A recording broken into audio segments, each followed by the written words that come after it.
You better get a backup plan ready, Taylor, because I already feel my awkwardness coming out. You're not awkward. Today, we're here on the learning curves where learning resources meets a good key. So today, we have our two hosts. Hey, my name's... Producer. Look how you're right. Ruth is a producer. She's a producer, but she's also someone that I like her brain a lot, and she has a lot of information to share, so she's here today too. So if you guys don't mind introducing yourselves. Check it, Ruth. There you go. My name's Tyne, Janae. Nice to meet y'all. Hi. I'm not meeting y'all. I don't know why I said nice to meet y'all. It's okay. Hi, my name's Ruth. I'm usually behind the camera, so just heads up, that's why I might be a little awkward. She's going to be a great watch. But I do think it's important to know this information, so I'm making the sacrifice. Yeah, and my name is Taylor, and I'm here, and we're all here. So today, this episode is going to be... So sorry, y'all, for this awkward introduction. I know. But we're back. We're back You and see we're why ready. we are behind the camera and y'all are in front. We're back and we're ready. Okay. Okay. So today, in this episode, we're going to talk to you guys a little bit about generational wealth and just different aspects of financial literacy, things that you guys might have learned now as adults that we had no clue about when we were younger, or they didn't talk about, things they should talk about in school. I think that those are things that are important to talk about in school. So Ruth you want to tell us a little bit about Yeah, I'm going to pass the mic to Ruth. I'm going to disclaim that I don't know nothing, and I'm anti-capitalist, so I don't be learning nothing. Okay. But you can talk to us about that too, actually. You know, that'll be my... Yeah, I Okay. definitely want to hear about that. Yeah, absolutely. So I guess, I could jump around so much on the different types of information, but you triggered something right now when you said in school and what they teach us, and I feel like I could start there. So one of the main things that frustrated me as I got older and I delved more into like the financial advisement and things like that is the simple fact that in school, what's the one thing they tell you about retirement? Do you know? Like, what comes to mind as soon as you hear retirement account? What's the first thing you think of? I think 401k, I think pension, and I think that you have to work at a job for forever to get that pension. Thank you. So exactly, that's what we all learn. That's what we're taught. Yeah. What is the 401k created by? 401k is literally the code in the IRS. That's how you look it up. And what it is it's a retirement account. You normally have to be provided that by your employer. You can't really go and open up your own 401k. It kind of has to be offered to you. Okay. So a lot of times when people are looking for jobs, one of their main requirements is, oh, well, I need a retirement. So do they offer 401k? Like, I need it, right? First of all, 401k, there's so much detail. I'll try to keep it as Talk your ish. yes, but a 401k, it's still managed under the basic stock market. You can control whether you're young enough to put it in risky accounts. You could put it in medium risk, and you can put it in safe. And that's pretty obvious where that leads you. But at the end of the day, it's still vested in the variable market, which means that It's not stable. when it crashes, it crashes. You always hear stories of people losing their retirement accounts in the stock market. That's what that means. And sometimes when people take their money out when it's time for retirement, they don't do the math, but if you did the math, they could have contributed, say, $400,000 themselves. And when it comes to take it out, it crashed certain years and they're taking out like 200. So they could have put it under their mattress and had more to retire with. Right. Which is like such a, contradicting principle because they tell you to put it in these accounts so that it can grow for you. And that's not always the case. Now, there's another type of account that many people don't even realize called an annuity. You can go and open your own annuity today. It's the same principle, same concept, but it's not owned by the IRS. It's usually by life insurance companies. Okay. Yes. I was going to ask you, so to get access to that, do you go to the bank and ask for an annuity, or you go to your Insurance. Through your insurance. Okay. Through your life insurance. And you don't need to have life insurance in order to be, offered this. It's totally separate. It just goes through a different financial institution. Banks do offer this as well. They do. Okay. It's an IRA. Gotcha. It just kind of has another name for it, but it's still an IRA, which is a individual retirement account. I feel like I need to be taking notes. On the cool, you want some paper? No. So, and the thing is, though, when you do it through a life insurance agency or company, they have what's called an indexed market. So I kind of touched on variable, which, variable, right? Ups and downs. With the index market, I highly recommend everyone to go look this up, because some people say, oh no, you shouldn't do that. It won't grow as much, which is true, because the variable has some high peaks. And that's what a lot of stock market people look for, is those peaks, right? And as someone mentioned this to me, and I agree, variable is very Vegas, right? You go to Vegas, you can gamble and win big, but you could also lose everything. With the index market, what it does is, let's say that the market is this big, this is as low as it gets, this is as high as it gets. I'm very visual, so I try to do, and the index is like this much. Right? So it's an in-between. So when everyone's up here, way up here, then they pass your index mark, yes, they're going to make more than you. But when it gets lower, you have the safety of staying here. Everyone loses more. So it's both sides. You can earn less, you can lose less. And that's why people say, well, might as well put it in the variable, right? But when you put it in an annuity, in a life insurance plan, they have something where they can guarantee you a 0% floor. What that means is when everyone crashes and their accounts go negative, you stay at 0, which you lose nothing. Gotcha. So going back to that concept of people taking out their retirement with less than what they contributed, that would never happen to you in one of these types of accounts. So let me ask, where again would I get said annuity? I would go to the bank, or there would be a better option to go to get it? So you can go to the bank. That's where you would open up an IRA account. But unless you know specifically what you are asking for, many times they're going to offer you what best serves them. Yeah. So if there's an option for them to earn more, even though there's risk of losing more, where do you think they're going to put it? So I highly recommend looking up annuities under life insurance companies, because they can give you that 0% floor guarantee, which make sure you ask, because even though some policies have 0% floor, and I'm saying this, you will never have less than what you put in, there's still ways to tweak it. You could put it in something that will earn you more. And again, there's so much verbiage, participation rates and different type of accounts, but. Do that to make it harder, I feel like. Oh, yes, exactly. So that, and that's why it's good to find someone that you can trust, that did the research for you. Because then you know that they have your best interest at heart. But what I was getting at is when you do it through these types of accounts, even though it's a 0% floor, you could still gamble. You can still put it somewhere where it'll earn more for you. But now they're going to take 1% of that, which isn't bad for the type of growth you could have. But I always like to warn people, remember, now that you're giving them 1%, there is a chance at some point you could have a little less than what you put in, or not little less, but that it did dip a little, because even if it's a bad year, they're still going to take that 1%. But anyway, there's options, people. There's options. They don't teach us this in school, and it's so frustrating because this is what the rich people know. They know how to use this system. I was going to ask you, why do you guys think they don't teach us this in school? Because, hello, wouldn't they want the money to go to the IRS, to the government?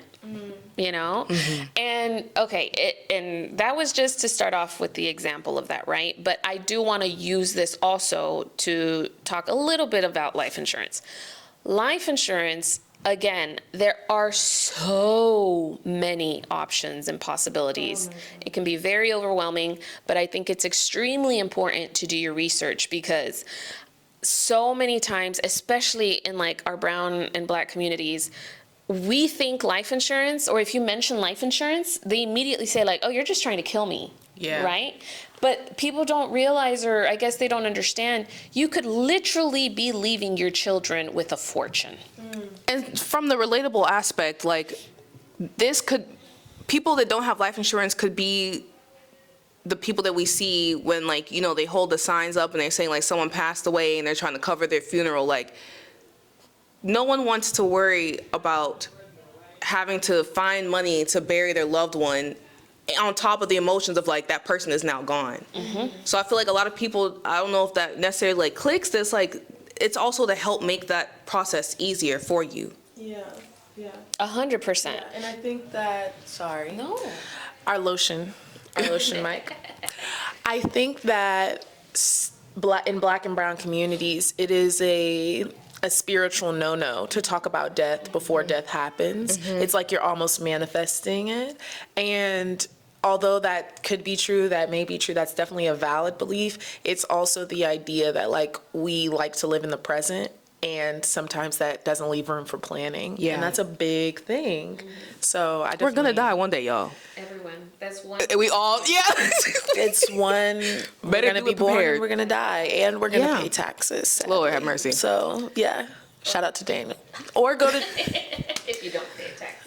or get luckily passed over, but your karma, I don't know. Exactly.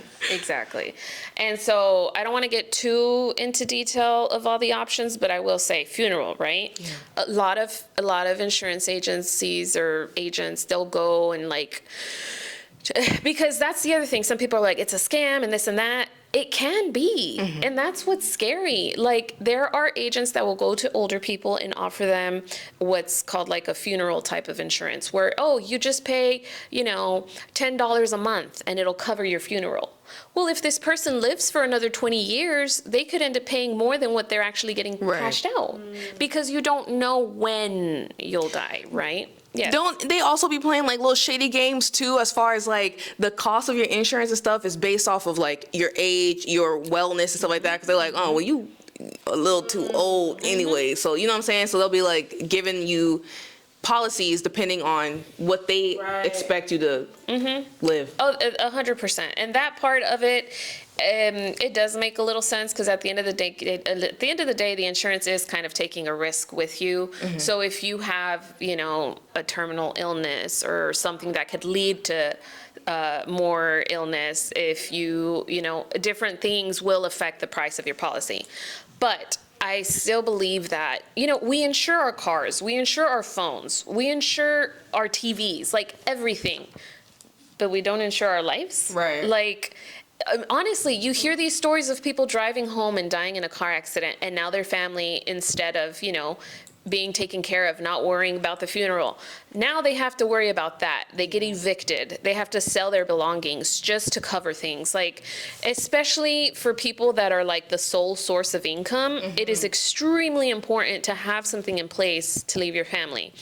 And there's insurance policies that act as like a savings account. You could open a policy on someone when they're 2 weeks old. It's going to be extremely affordable. It's going to stay that price through the rest of their life. So if they do end up, most illnesses don't get diagnosed until later in life. So if they do have, autism, if they're on the spectrum or anything like that, that also affects the price of your policy. I had a 2-year-old get denied because they weren't speaking yet. Oh, wow. And okay, some people are just late developers, but literally denied. So things like that really, really affect when you should do these things. And yes. I was just going to say, like, I was going to ask you about going into the wealth part of that. Yes, yes, yeah, okay. yes. Right, That's my come favorite on. part. Yeah, but too. Okay. We like money. Yes. So there's some types of policies. There's some policies where, like, and I like using the example of a young child, even though it's also kind of frustrating because I wish it would have happened for me. But I don't blame my parents. They didn't know better. Yeah. That's why we need to educate. There's policies that will grow a cash accumulation for you. Okay. And this is a little scary to talk about because you can go on social media, you can Google this and, search it. And there are a lot of people that provide a lot of information that's not always accurate. There's something called Be Your Own Bank. And it's called infinite banking, and you're pretty much becoming your own bank through your life insurance policy. Have you ever heard of this? I have not. Exactly. Okay. So you have cash growing for you, and you start using it for whatever you need. People can use this for businesses. They take out business loans out of their life insurance policy. We wouldn't have Disney World if Walt Disney didn't have his life insurance policy to borrow against. Like, things like this. And the thing that also, when it comes to, having a policy on yourself, if something happens to you and you die, then your children are taken care of. There's something called the Rockefeller waterfall. Have you ever heard of this? No, but I've heard of the Rockefellers. Yes. Rich Reach. Okay, thank you. So picture this. He gets a life insurance policy and creates what's called a trust. You've heard of a trust. And you hear of trust fund babies, right? I always thought only the rich can be a trust fund baby. Anyone can be a trust fund baby because a trust can be created for anyone. Pretty much what you're doing is you're creating an entity that handles all of your belongings and everything. So for us, they teach us, you need a will so that you can, leave your property to whoever you designate. I always say, no, you need a trust. If you have a will, and let's say you own your home, and then you want to leave it as an inheritance to your child. When that happens, by switching it to their name so that they can be the owner, because you no longer exist, now they have to pay an inheritance tax. Now they have to pay everything else that comes with that. And it ends up being not a gift. It ends up being like a liability or more for them to pay. Like a bill. Exactly. When that home is the property of the trust, it doesn't matter whose name it's in. Right. It doesn't matter the inheritance because the trust is the owner. So with Rockefeller, he had a life insurance plan. It was owned by the trust. So and he designated, because with a trust, you set your own rules and you say, I want it to do this. You can even tell it, I want this car to go to this nephew until it reaches 20,000 miles. Then it transfers over to this nephew. You're not even here and you're still controlling what happens with Right. everything. So when he had his life, That makes so much sense. Okay. Knives Out. Yes. Okay. When all of them were going crazy for this trust, it makes so much sense because they had no control over said trust. Yes. Got it. Yeah. Okay. See? Here, if you want to hold. Are y'all okay switching back and forth? Or you? No, yeah, that's fine. Okay. Yeah. That's fine. Oh, you're so nice. No, it's okay. Yes. Okay, so now listen to this. So, and this is I'm so glad she said, I know Rockefeller because money, Yeah. because this is my point. So with his life insurance, he said, and okay, don't quote me on this because this is like a story passed along, but I know, I don't know exact details. That's all right. Yes, but so pretty much he said to his trust, when I die, I want and I don't know how much it was, let's say $1 million. I want my $1 million life insurance policy to go to my trust, and I want with that money to open up life insurance policies on all of my descendants till the rest of time. And every time one of them dies, let's say now it's a $2 million policy for each. Let's say now it's this amount of policy for each. I want the money from those policies to go back into this trust and then give them their funds of $400,000 when they turn 20. That's a trust fund. That's when the kids are like, I can't wait till I'm 20 and access my trust fund. Yeah. Right?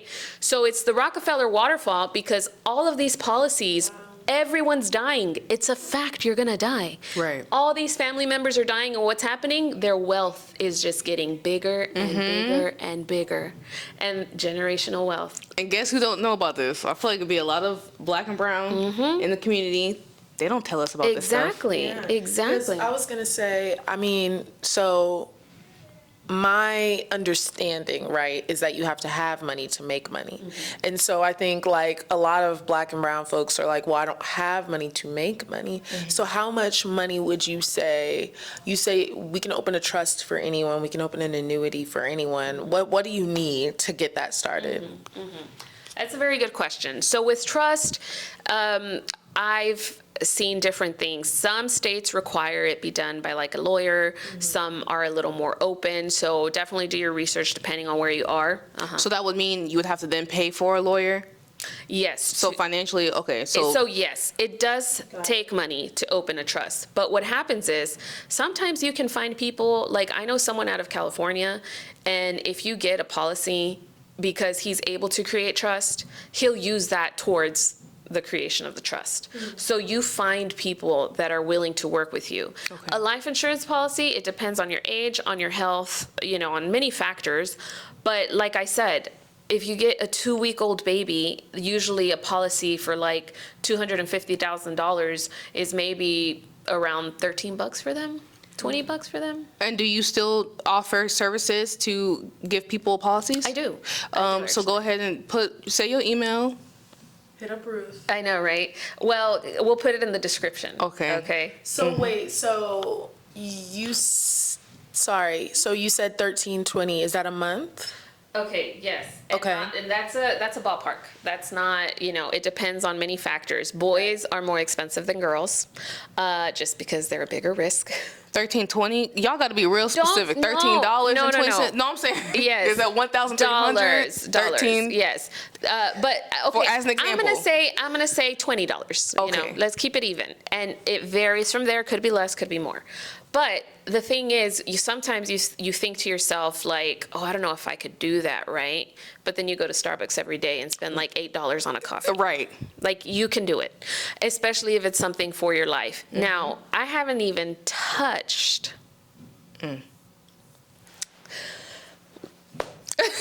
So, life insurance policies, I've talked about the fact of when you die, you leave something for your family. I've talked about the fact that there are certain policies where you can, use the cash in it to live right now, to prosper, to whatever you need. I've talked about how it can create generational wealth for your future family. Like, just think how beautiful it is that you're no longer here and you're still providing. Right. Like, especially for a provider, that's a huge thing to think about. But there's always people that are still selfish, and that's okay. I don't judge. You can be selfish. Maybe you don't want to have kids. Maybe you don't have someone to pass it down to. Why would you invest in something like this, right? Well, there's many life insurance policies. Make sure you do your research, because a lot of these insurance companies like State Farm and things like that, I don't know if they've changed, so I don't want to talk bad about State Farm. But okay, take that part out.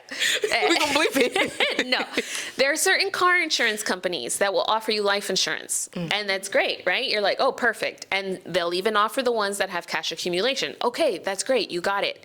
But you always want to look at more details, because some of them won't offer you what's called living benefits. Have you ever heard of living benefits? No, but I'm assuming that's when I'm alive, I still get to use my life insurance policy to my benefit. Correct. Okay. But this isn't even like using the cash accumulation. You could get a basic, or I don't want to say basic, they all have their, their pros and cons. But you could get just a term life insurance, which is what it stands for, term, right? It's only for 10, it's only for 15 or 20 years. The policies I've been talking about recently, those are forever. Those are until you die or up to 120 years old, because, that's so far life expectancy. But any life insurance policy that you get, whether it's a term for 10 years, if you can, check to see if you have living benefits, because your term policy, it will not accumulate money for you. It's literally just if something happens to you within this time and you die, your family gets this amount of money. Not even necessarily your family, it's any beneficiary you want. It could be your best friend. You assign who it goes to. Now, Your boo babe. Exactly. Don't be giving your life insurance money to that man, girl. No, they need to give it to you. Yes. So let's say you get a term insurance for 15 years for $500,000. It's much more affordable because of that term. It will expire. But let's just say, something happens, you get a chronic, a critical, or a terminal illness diagnosis, you use the money that was going to be for when you die. You haven't added extra. It hasn't come from any other cash source. No, the money, those $400,000 that were just for when you die, you use them while you're alive for your treatment. So for example, one of the agents that I worked with, and great guy, he started working as a life insurance agent. And the first thing you do is you get a policy on yourself, because how are you going to sell something you don't believe in? So he got a policy on himself. I think it was like $100,000 just to have something. I kid you not even a year later, he gets diagnosed with a very rare throat cancer. Very rare, yeah, 30-something years old, very young. So because he had this policy in place, because he had living benefits in that policy, he showed us his check. He got like a $72,000 check to cover his medical expenses. What would have happened had he not had that? Yeah. Like, especially now where, having health insurance is difficult sometimes or too expensive for people. If you had a life insurance policy, not only are you covered if something happens to you and you die, but if you get sick, you have something to fall back on. And not enough people know this. Like, they really don't. And that's the other thing. Let's say, somebody with money, and, the rich know how to keep their money safe. Yeah. And they know about all of this. If they get sick, they're not touching their bank account. They have their policies in place. Right. Also, as of now, there's no limit to how many policies you can have on yourself. Oh, yeah. We need to start racking them. I know. So, No. and I know you said to go back to it takes money to make money. Yes, you do have to pay for your life insurance policy. It's not free. But how much do you pay for your car insurance? Do you cry about that? No, because you have to do it or you'll get a ticket. Like, same concept. Think of it in that sense. Like, this is a necessity. Yeah. It's not an option, and it will work for you. It's not like you need to die to take advantage. And I think that's a misconception that we really need to change. Yeah. I agree. I wasn't saying wrap it up. I was saying racking. Like, start racking up. No. Oh, okay. I was like, I wasn't trying to cut you off. That is one thing. When I start talking, like, you No, this Yeah, was talking about she was good. going to be This was awkward and shy. That's why I very said good. we just need to get her Like, talking. I really feel like this is the precipice of learning curve. Like, I provided a little bit of my facial expressions for the key, and Ruth provided us learning resources. Like, these are very big things. And funny enough, my boo-bae was just talking to me because he scheduled one of those free consultations with a financial advisor. And he literally, like last week, so crazy that we're having this conversation, was just talking about the fact that he wanted to open a life insurance policy because he had no idea the gifts that come with that. And so I feel like, if there are any free consultations, even with people that you may not want to do business with because you may not trust them, it's still good to gather information Get the about information. it, And it can be really boring to talk about money. When he was talking to me about it, I was like, yeah, go boo-bae, get your life insurance policy. But like, it's really a big deal. So yeah, I appreciate so much information. Yeah. You mentioned something earlier that I wanted to hear more about. I don't know if you were joking or for real, but what you said? I'm anti-capitalist. Yeah, Honey, yes. I want to hear more about that. So me personally, like we live in a capitalist world, right? That's just fact. This society is built on capitalism, this country specifically. So financial literacy, generational wealth is so important because in this world to live, you must have currency.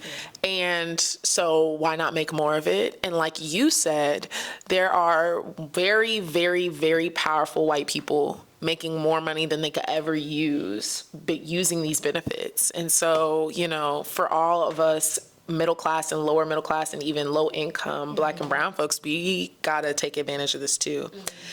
I will say that I just hate that. What I hate about it is not necessarily that that it's important. Well, it's not necessarily doing it, but that it is important, because I feel like we shouldn't have to know all these loopholes and all of these, you know, crazy literacy like curriculums just to be able to survive, especially when it comes to like a rare throat cancer, you know what I mean? Because a lot of people do get diagnosed with rare diseases and they can't afford anything to help them.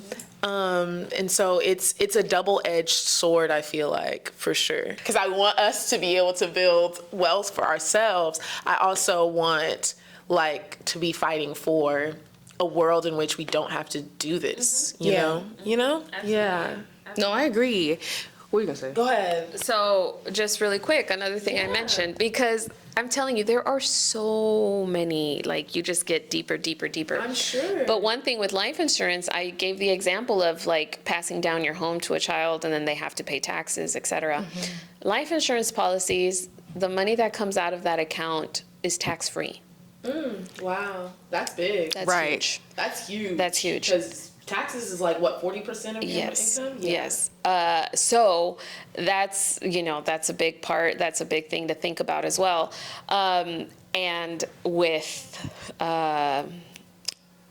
you know, the rich knowing these loopholes, when you fund money through your life insurance policy, which is what many people do, they find a way around taxes. Wow. And the reason why, I think there's a comedian, I don't know if it's Dave Chappelle, somebody did a comedy, and I used to always let this stuff just fly by me because I didn't understand. Now that I do, I'm like, oh my God. The reason why, because they're like, oh, that's a loophole, like they're gonna get around it, they're gonna start taxing it. It's like the reason they will never change that part of the tax code is because everybody that manages it has Is life rich. insurance policies, Oh, and they have their money in that. So why would they change it? And for the people that don't know, they keep paying their taxes. It's okay. Yes, and that's another part.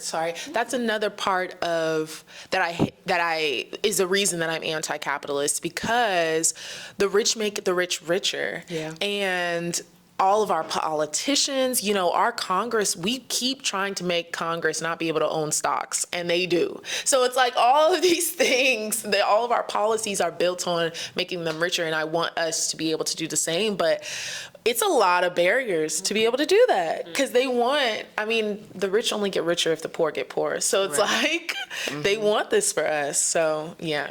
From like a community standpoint, this makes me think about, I don't know if you guys have seen the rise in like families getting together and getting family compounds. And then like, I saw another one where, I think it was like a black family, and they were saying that they have, I don't know how many times a year, but they get together a few times a year, and they do a like financial literacy and like teach each other. They were all sitting in this like you know, like hotel, like a little room like this, right? All sitting in a room. They had the PowerPoint up, and they were sitting there teaching each other like, this is how we can have financial generational wealth in our family and pass these things along. And I'm like, that's the type of unity we need, whether that's with family or friends. Like even the I don't know if you guys have seen before the group of women who got together and they bought like a mansion or something like that, and they all live in the mansion together. I can see that, yes. Like I'm like, that's a good way. I feel like, I mean, I don't know. There's the part of me that's like, yo, we could take this all down and destroy it all, like, you know. But then I'm also like, but in the meantime, play it to make your life easy, good, and comfortable, right? So like if you have, like, how do you find, it was like 7 women. I'm like, how do you find seven friends that can, buy a mansion and move in with? Literally. And that's a big, I feel like that's a part of building generational wealth that we don't talk about, is that you have to have a generation, a community that you want to pour into. And that doesn't always have to be your family. Right. It can be 7 random, you know, you can leave your policy to your best friend. Best friend. Put me on your policy. Because that's big. And like another part of generational wealth that we don't talk about is mutual aid. Like that's every single privilege that you don't have to pay for in this world, that's part of building generational wealth, because then you can use that money for something else. And so mutual aid is like another, sometimes I see people that are struggling with rent or want to buy a car, and I'll give $5, because it's like that I believe in their prosperity, and I'm Yeah. going to give them some of my wealth that I have, which is my $2, you know? Yeah, but that's something, and that's still, like, that can manifest into so much That's for somebody. something, and that's different than what you were talking about, but that's still a big part of Yeah. it, especially for Black and brown communities. Like, if you don't got it, I got it, and then the next time we'll trade Right. off. Yeah. That's something, like, I feel like I've seen before, like, in certain communities where they will, especially like communities that come over to America, and they will invest in each other and stay in that. Well, I'm talking about specific, I don't know if this is how it goes for everybody or majority, but specific households that I am aware of, they'll stay in a house together, they will start a business, put each other on, and like build up from there, and then one person, they're like, okay, well, we done built this house, let's build this house for the next, you know what I'm saying? So it's Speak like, on it. And I that's don't know fire. if you have thoughts on this, but I think that Black and brown folks are some of the most vulnerable to this individualistic Yes. ideology. But like you're saying, like my dad is big on like, if you need to stay in my home, stay in my Yes. home. Because the money that you don't spend on rent Exactly. will build and build and build and build. And if we want to go, because we're all artists in my family, if we want to go in on a movie together, let's go in on Yeah. a movie. Whatever that is, togetherness. Yes. And I think a lot of times we are vulnerable to what white people sold to us, which is you should move out of your house, you should pay for your own, you should get a man, you should get your marriage together, you should have kids early, even though kids are the most expensive thing ever. It's Right. like, no. and they already have stuff set up though. If we go Lord have mercy, if we take it far Exactly. enough, they're saying that and saying that these are what you should be, this is how you should be living. But y'all got money, you know what I'm saying, from all types of stuff. That's what I'm saying. Even if we go all the way back to like slave days, when they didn't give Black people what they were supposed to give when they set everybody free, they kept that. That's in their family. So it's like, On it. y'all creating these standards and stuff like that that like are way up here because you're already set up well, and then telling us to live by it. Y'all, we gotta break free. Like Gotta break literally, free. I went to SMU, so I went to a very white, very, very rich school. And all of those kids had like apartments on their own and drove their own cars. And like we are susceptible to wanting, because we want our own prosperity. Yeah. I wanted my own prosperity. But then when I got older, I'm like, your mama paid for that. And I'm over here trying to, you know, aspire to this American dream or whatever, this dream of like wealth that I can't do unless I have these tips. Because Right. that's what they're using. Exactly. And they didn't buy that apartment. Right. Like, yeah, it's a big deal. See stuff like that, I'll be like, that's the stuff that makes me like, tear it down, tear it all For down. sure. I mean, look, you know, I'm anti, so I'm like, we gotta be all careful of on the this camera. stuff. Yes. Ruth's like, please. No. It's just, it's a lot. Like, it's a lot. It's a lot. And that's why I do feel like we need to share this. Yeah. Like, we need to share this. And even like, yes, in our communities too, it just depends, right? Some people are pushy about go out on your own. Others are more than happy to welcome you back. I feel like as soon as someone welcomes you back, more so like college kids and stuff, and they start making money, they don't know the tools on how to save it. So what do? They spend it. Yeah. So what's the point of saving on rent if you're still using it to like buy an expensive car that you don't need, that you're going to change in a couple years? Like, priorities, people. And that's the key too with like teaching. There was an uncle of mine, he was telling me like, even when he was telling me that when he was in college, I think he said, or high school, or they used to have basically people that would come with like credit card companies to get. My school, it was like it wasn't like a traditional college, so I don't think we had that going on. But that was crazy because I'm like, so he's like, they would just set up and tell you like, come sign up, come get a credit card, you can get this credit card, but they aren't teaching you How to use it properly, right? So you're racking up all this, and it was like even in the communication, like with his parents, he was saying how he wasn't necessarily taught; they just had conversations, if that makes sense, right? So like conversation, like, oh well, you don't want to spend too much on your credit card, but why? Like tell people why. Tell them if you go over this percentage, this is what happens to your credit card. This is what like break it down for people so they can understand. Do you know anything about that? Yeah, they give you that paper with the fine print. Who reads that? I've read it. I was about to But say, I'll be reading sometimes. But yeah, those are the things they should be telling you up front. But why would they? Then they miss out on money. Exactly. Like, of course not. Of course not. Which is why we need our communities and our Exactly. elders, our parents, our Exactly. friends. Like if you know, you should teach people so that way we can all. But I don't know if it's like a selfish thing, a competition thing as to why you wouldn't want, like, I want all of us to be in here at peace, at ease. Yeah. So if I know, let's share. I do feel like, too, to your point, like, parenting wise, especially for Black, in my experience with Black families, it's very much like a pull yourself up by your bootstraps. Like, if I had to learn it the hard way, you have to learn it the hard way kind of thing. And so it's like we allow you, or even just push you out of the house so that you can make all of those mistakes on your own. Or if we welcome you back, we don't teach you. When it really has to be like, and I think that's also just parenting doesn't end at 18. Like there is so much It's forever. that you gotta teach and guide your kids through. Back to wait to have children, or make sure you're ready to Right. have children. Right. And that's, yeah, we were just talking about that in the last episode. And I feel like, so funny, I was like, these episodes don't really relate, but I feel like they really do, because, you know, life is messy. I really feel like things happen all the time. But when you can plan your birth and plan your finances, like those are big. Right. You're And they setting make a yourself huge up. difference. Yes. Yeah. Okay, quickly. I mean, not quickly. On that topic, because I wanted to bring it up in the other episode, but I'm like, no, this is for a whole different concept. But this will help merge, many different episodes. I just started learning, or I listened to a podcast about a death doula.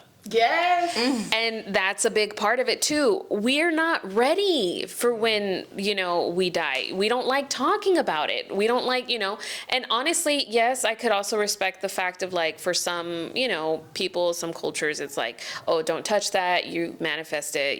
Bring it. I could understand that. But I also feel you have to find a way to find the loophole, work around it. Yeah. Because, for example, also I mentioned get a policy, get this, get that. If you get a policy, make sure you also create a living will. People only think of the will of what they're going to leave behind. What's a living will? So if tomorrow you end up in a coma, does your family know how you want to be treated or handled? Right. Does your family know what, like, okay, if I'm brain dead, keep me, don't keep me. Like, all these little things. If I am unable to walk, I would want this. If this and that, I want this. You're still alive, even if you're having like some type of issue going on, especially when it's something that, some people have accidents that end up with a brain injury that is going to get better. But in the meantime, Right. is there someone you trust more than a family member? You could put in your living will, like, I want this person to make decisions for me. Your best friend, sometimes they know stuff that your parents don't, Right. Like, leave things in place, because then it's like you will still have control of yourself versus leaving it up to someone else. And I think that's so important. And like with the death doula, what I was listening to, it's like people are, again, similar with birth, so afraid of death. So afraid of death. Can you tell us what a death doula is? So the death doula, very similar to preparing you for either giving birth, and having that new stage in life, they do it for your end of life. And so, for example, people that get very scared, they can speak to them and they'll help them breathe, help them like rationalize, help them calm down.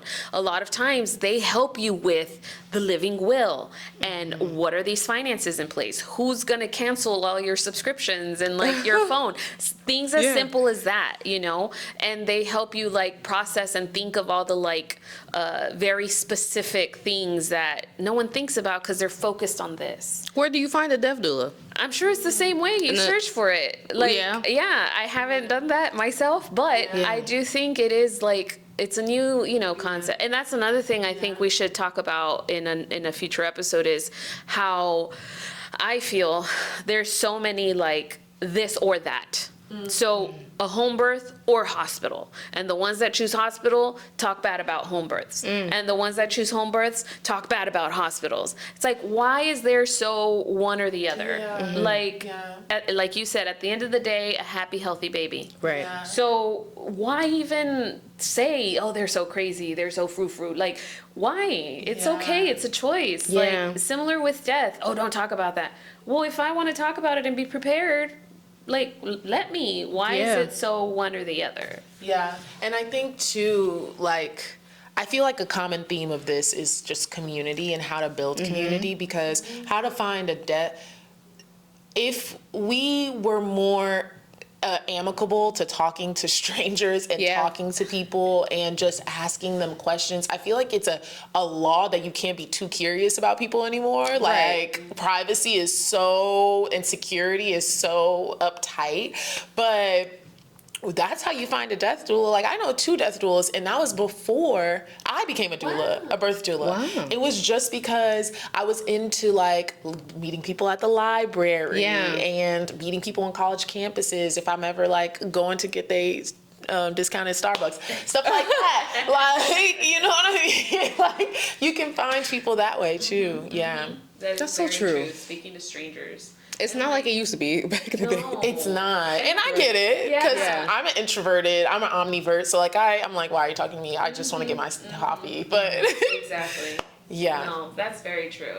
And I think that's also a part of why there's different types of people, right, obviously. And like I am a licensed insurance agent, but most agents treat it like sales. And I can't do that. Yeah. And that's why, you know, That's why you go to Ruth. yeah, I'm more reserved because I'm not going to lie to you just to sell it to you. Yeah. And it's scary because a lot of people will. And some people will do it thinking they know what's best for you, but just because that's as far as they've learned. Yeah. And sometimes as long as I learn this much and I can offer it, I'm going to do this. And honestly, I always say, better to have a policy than none at all. But there are some people with, you know, they learn up to this amount, this is good enough for them, and that's what they're going to offer. And I'm not comfortable with that. I like to keep learning. I like to keep finding what's better. And sometimes it's, you know, a bit of a handicap for me because then I don't sell. But that's not what it's about for me. But all that to say, also be careful with these free advisors and free things, because it's all going to sound great on how they show it to you or present it to you. But I always tell people, please also do your own, not necessarily research because there's just too much, but if something feels off, you know, find another option. Yeah, and Find talk to another different option. people Exactly. so you can find someone that aligns with what you what feels good for you. Definitely, definitely. And I was gonna say, I really struggle with that when it comes to any service that I need, like even car work. I get so anxious because people are always trying to sell, and I end up being like, actually, I don't want anything. Actually, I'm gonna take my car and it'll just be broke because I can't function with you. I like approaching me so transactionally. Like it's so transactional. So I really appreciate that you don't do that, because I'll buy anything, child. If it sound like, if I feel like you're not trying to sell it to me, then yeah, I'm sure it's fine. Yeah, definitely. I'm so proud of you, Ruth. Yeah, thank you so much. Genuinely. Yes, you've given us so much wonderful information. Now I feel like we need to have like an episode where we go visit a death doula. We need to go to a birthing center. We need to go, I was gonna say go to an insurance, but I mean like insurance people, they kind of are mobile, right? For the most part. We could have an episode with like a screen and I can even show numbers and presentations. I love that part. Use That would be examples great. of ages and sexes and what that costs like, what that growth looks like. Yeah, I can really nerd out with that kind of stuff. We should. No, 100%. I think this is the nerd corner. Right. That's exactly. But okay, so also before we get close to the end, we got like 10 minutes left. This also makes you think about like couples. Okay, I don't know how like current y'all are with like, y'all ever seen them YouTube couples? Like Ken and Like Deara? Ken and Deara? Yeah. Okay, so you heard about all that stuff with the, I think she's suing him because he was basically stealing money so they were not married. They were a couple. They had a YouTube channel. They ended up blowing up, getting really popular. Super they got popular. cars and houses and stuff together, but I think most of it was in Deara's name. So now they're dealing with, he was like stealing from her. So he wasn't supposed to use certain accounts anymore because they're not together anymore because he got caught cheating multiple times. So, so he's with another girl now. She's doing her own thing, you know, but found out that like he was supposed to be paying her like thousands of dollars or something like that. Wasn't paying for it, or he was using it. It was sitting in an account, and they were using that account to pay the people that I guess that were managing stuff for them or whatever. And so this just makes you think about like getting legally. Well, I guess like you were saying, like, you know, of course, don't give your insurance to your roommate. It just makes you think about stuff like that because I feel like there are I'm sure it happens to men too, but I also feel like there's a lot of women, oh Lord, I just started thinking about some of my buddies that give their money to their partner. I mean, I feel like, let me ask you this. Okay. Are you maybe going on to the idea that marriage is more of a business contract and how to protect yourself financially from your partners, even through Yes, love? I want to talk about the protection part. Because Yes. That's a whole episode. Man. I know, right? It's like, we're not going to be able to get that. Yes. I Yeah, mean, we gotta talk about that. Okay, so prenups. What are your thoughts on prenups? It depends on our financial advisor. Well, it depends on your financial situation at the time, right? Or where your goals are and where you see yourself going. You could be extremely motivated and your partner may not be. Do you want to protect that motivation? Like, if you become successful and they leech on you, like, you can always do it to where, let's start it now when we have nothing, so that in the future, Yeah. my success is mine. And there's many rules that you can, like, again, tweak and put in place and stuff.